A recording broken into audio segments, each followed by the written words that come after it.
Кстати, программа развития республики, с которой выступил Вячеслав Гайзер на съезде регионального отделения партии «Единая Россия», получилась яркой и по-настоящему народной, считают общественники и политики региона. По их мнению, впервые в истории Коми власти сообща с жителями ищут пути развития региона. Елена Кононова проанализировала программу вместе с экспертами. Свой доклад губернатор начал со слов благодарности жителям за программу развития республики. На протяжении нескольких месяцев в городах и районах на различных площадках шло активное обсуждение, как сделать жизнь региона лучше. Население активно делилось своими предложениями, а в мае к акции «Проголосуй за развитие республики», организованной Советом муниципальных образований, подключились более 60 тысяч человек. Среди них даже самые маленькие граждане. Писал предложение, тут он такой молодец. Конечно, небольшие ошибки есть, которые, видимо, мама поправила. Вот. И он предложил сделать такую небольшую площадку.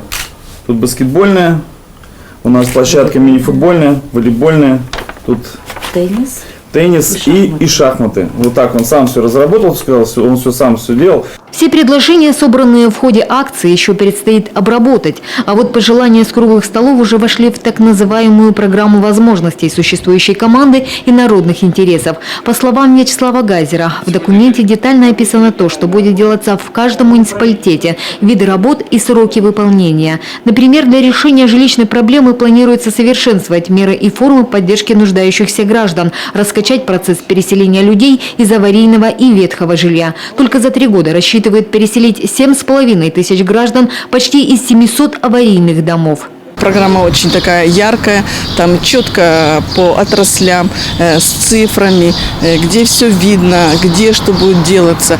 И не только в нашем городе, эта программа, она ведь на всю республику.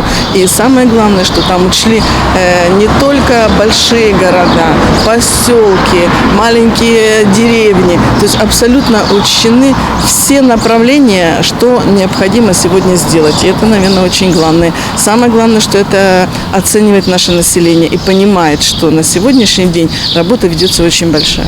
Модернизация здравоохранения, строительство ФАПов, школ, детских садов и спортивных объектов, реконструкция домов культуры, подъем сельского хозяйства – все это осуществимо, отмечает губернатор, но при условии развития экономики. Республике до сих пор удавалось удержаться на плаву, в отличие от других регионов. Например, по стабильности Коми входит 30 лучших субъектов страны и в 5 по северо-западу.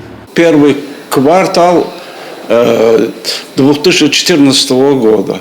У нас макроэкономические показатели и показатели базовой отрасли экономики республики показывает позитивная динамика. Например, индекс промышленного производства Республики Коми за январь-апрель вырос 2,3% по сравнению прошлого года, этого периода.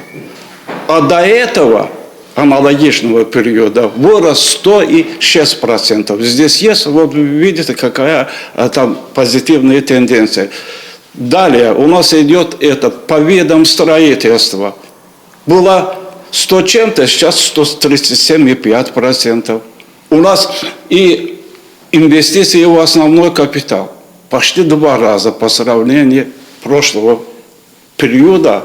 Губернатор не исключает в будущем серьезных трудностей, но считает, надо быть готовыми к любому вызову и работать с имеющимися ресурсами. Огромную ответственность он возлагает на единороссов, которыми в республике сделано немало в рамках партийных проектов. Один из самых ярких, по мнению главы, 3-й возраст. Это своего рода народный университет, где пенсионеров учат от общения с компьютером до психологии, от пения и танцев до скандинавской ходьбы. Губернатор предлагает в список добавить также туризм.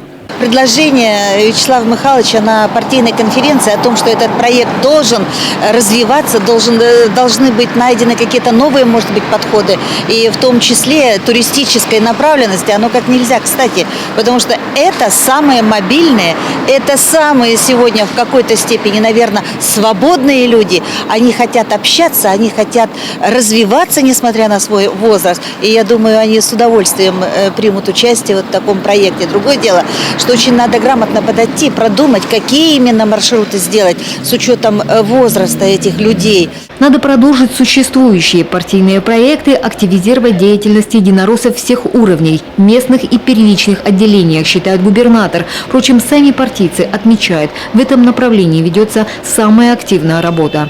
Первички уже активно участвуют именно в работе и обсуждении. Мы их всегда привлекаем. Вот хочу пример привести, что наша фракция возобновила, значит, у нас был координационный совет депутатских объединений. Значит, мы эту работу возобновили. Это все депутатские объединения, фракции «Единая Россия» во всех районах, поселениях, соответственно.